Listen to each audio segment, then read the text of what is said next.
तो अतीक के ताबूत में आखिरी कील ठोकने की तैयारी, दरअसल कानूनी तरीके से उसे उसके अंजाम तक पहुंचाने की फिलहाल तैयारी है, क्योंकि उसे कोर्ट में पेश किया जाएगा।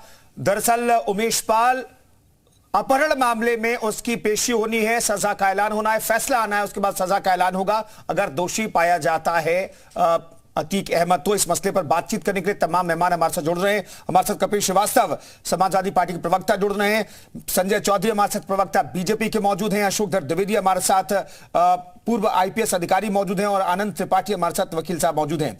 संजय चौधरी साहब, मैंने देखा खौफ साफ तौर पर दिखाई दे रहा है अतीक अहमद के अंदर, क्योंकि उसने पहला जो बयान दिया मीडिया में वैन में बैठने के साथ ही कि हत्या करवाई जा सकती है उसकी, उसे मौत का डर सता रहा है। यह डर क्यों है?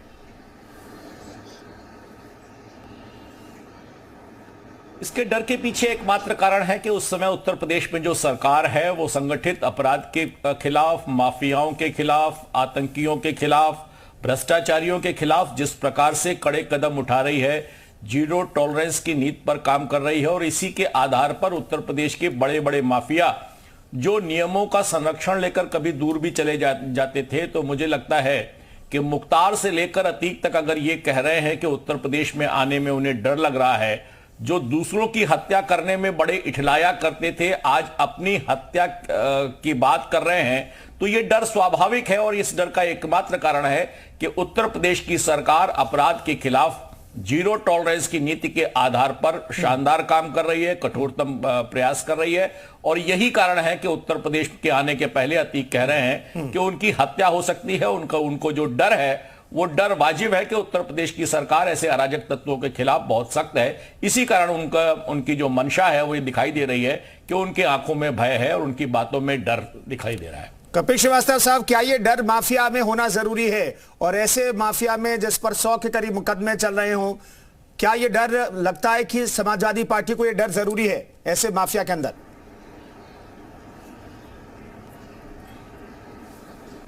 देखिए, समाजवादी पार्टी एक बात कहती है कि डर कानून का होना चाहिए,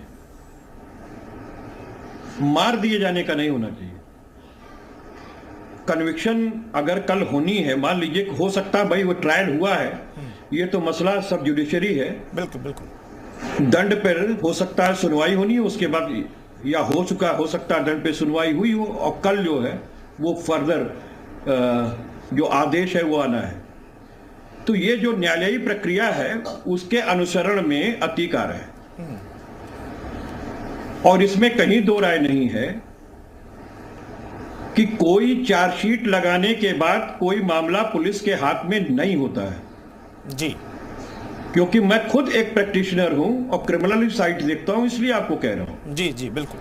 जब चार्जशीट लग गई, सारे एविडेंसेस जो है वो माननीय न्यायालय के समक्ष आ गए, जिन पे क्रम वाइज करके सारी गवाहियां आई और साक्ष्यों का परिशीलन किया, मुख्य परीक्षा हुई, जिरह हुई, प्रति परीक्षा हुई, दंड पर सुनवाई हुई, अब आगे फैसला है।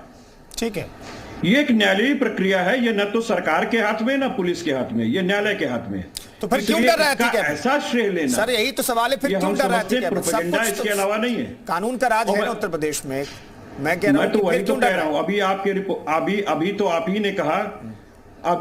ने कहा कि अतीक अहमद कह रहा कि हमारी हत्या कर दी जाएगी, वो डर रहा है। तो वो अपने कन्विक्शन से डरता तो कितना अच्छा रखता। कानून से उसे फांसी लग जाए।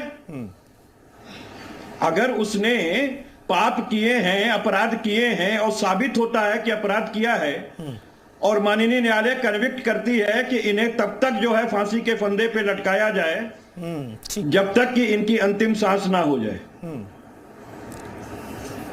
तो समाजवादी पार्टी इसका पहले बढ़ करके वेलकम करेगी। लेकिन इस बात का हम वेलकम नहीं करेंगे कि पुलिस का अपराधीकरण कर दिया जाए, कोई सरकार तानाशाह हो जाए और अपराधी जिस तरीके से बोलते हैं गली के लोग, उस तरीके से है कि ठोक देंगे, अगले चौराहे पे ढेर कर देंगे, मिट्टी में मिला देंगे। यह कानून की भाषा नहीं हो सकती, क्योंकि मैं विधि को जानता हूं, विधि को एक्सरसाइज करता हूं और हमारे जजेस भी इस बात को कहते हैं कि हमसे नहीं, तो मिट्टी में मिला देंगे। यही प्रार्थना करता हूं कि जब मैं माफी चाहे रोक रहा हूं, मैं ये जानना चाहता हूं मिट्टी में मिला देंगे कि इसका मतलब थोड़ी है कि गाड़ी पलटा देंगे और फिर गोली मार देंगे, इसका मतलब ये थोड़ी है। कानूनी प्रक्रिया के तहत भी उसके अंजाम तक पहुंचा देंगे। आप लोग इस तरीके से क्यों नहीं देखते? छोटा जवाब सर अशोक द्विवेदी के पास जाऊंगा मैं। अगर अतीक इस बात से डर रहा होता कि उसको फांसी की सजा होनी है, तो मैं कहता यस, कानून का इकबाल बुलंद है। कोई ये कहे कि गाड़ी पलट दी जाएगी, पुलिस फर्जी एनकाउंटर कर देगी। एनसीआरबी के आंकड़े आपके साथ है। ह्यूमन राइट कमीशन के अंदर 28 इंडिया के अंदर फर्जी एनकाउंटर की जांच हुई, जो उनको कंप्लेंट की गई, जिसमें 17 उत्तर प्रदेश के साबित हुए। 28 करोड़ रुपए की क्षति लगी। तो क्या ये हवा में है? ठीक है अशोक द्विवेदी साहब, ठीक है आता हूं, श्रीवास्तव जी आता हूं। द्विवेदी साहब, ये जो डर दिखाई देता है तो क्या मैसेजिंग होती है, क्या मैसेज जाता है समाज में, उत्तर प्रदेश में, बाकी ऐसे माफिया के खिलाफ, ऐसे अपराधियों को लेकर के क्या मैसेज जाता है जब इतना बड़ा डॉन माफिया कह रहा है कि मुझे हत्या का डर है?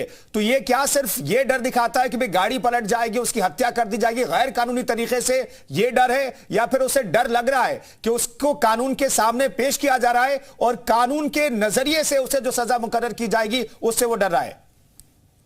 सही बात में जो ये कह रहे हैं मेरी हत्या कर दी जाएगी, इसकी इनको जानकारी है, ये इनका कहना है, ये अनुमान लगा करके अपने तरफ से कह रहे हैं। ऐसी कोई योजना वगैरह कभी पुलिस नहीं बनाती है जी। लेकिन ये जो संदेश है वो ये है कि कानून का पकड़ जो है ऐसे शातिर अपराधियों पर तगड़ी होती जा रही है, और व्यवस्था जो है अपने प्रदेश में या देश में जो व्यवस्था है, न्यायिक व्यवस्था है, वो व्यवस्था ऐसे अपराधियों को धीरे धीरे कानूनी तरीके से कस रही है, और आम नागरिक जो है उससे अंदर अंदर संतुष्ट महसूस करता है, सुरक्षित महसूस करता है।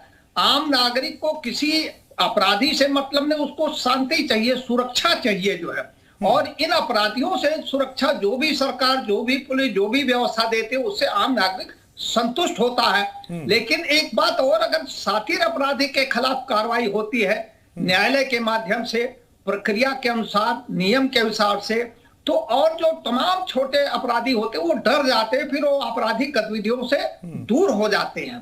तो ये भय, ये डर कानून का, व्यवस्था का अपराधियों में होना आवश्यक है और उचित है। ठीक है। आनंद त्रिपाठी जी हमारे साथ वकील मौजूद हैं। दरअसल आज पैनल में 2 वकील हो गए, लेकिन एक वकील साहब जो है वो सरकार पर हमले करते रहते हैं, लेकिन आनंद त्रिपाठी साहब न्यूट्रल हैं। आनंद त्रिपाठी साहब, मैं ये जानना चाहता हूं कि अतीक अहमद कोशिश कर रहा था सुप्रीम अदालत जाकर के भी कि उसे उत्तर प्रदेश न ले जाया जाए। वो डर रहा था, पहले भी डर रहा था, आज भी डर रहा था, और डर जो है, खौफ जो है उसकी आवाज में महसूस हो रहा है हम सबको। मैं ये जानना चाहता हूं क्या कोई आरोपी सजा का ऐलान हो या फिर फैसला आने वाला हो किसी मसले पर, क्या किसी आरोपी को कोर्ट से बाहर रखा जा सकता है किसी भी सूरत में? कानून के नजरिए से मैं जानना चाहता हूं। और जो कोशिश की अतीक अहमद ने, क्या वो पहले से उसका अंजाम तय था कि उसे राहत नहीं मिलेगी? जी, जैसा कि दंड प्रक्रिया संहिता के हमारे इसमें इसके 353(5) में इसके सबसेक्शन 5 में यह है कि जिस समय किसी भी अपराध का निर्णय हो रहा होता है उस समय अपराधी का न्यायालय में होना आवश्यक है। तो इस लिहाज से अतीक अहमद को लाया जा रहा है। जहां तक बात डर की है, तो यही हमारे संविधान की खूबी है कि जब भी अपराधी अपराध करता है उस समय वो बहुत उन्मत्त होता है, लेकिन जब उसको न्यायालय के समक्ष उसको ये पता चल जाता है कि अब हमारा जो है, हमारा ज्यादा दिन तक झूठ नहीं चलने वाला है। अब आप देखिए 16 साल लग गए, बिल्कुल 2007 से लेकर के इस मामले पे निर्णय आने में 16 साल लग गए। तो 16 साल के बीच में इसने जो और अपराध किए, अब उसका अपराध बोध उसको हो रहा होगा। इस बात का उसको भय है कि अब मुझे सजा होगी, और जब सजा होगी तो इसके आगे हमारे जीवन में क्या परिवर्तन आएगा।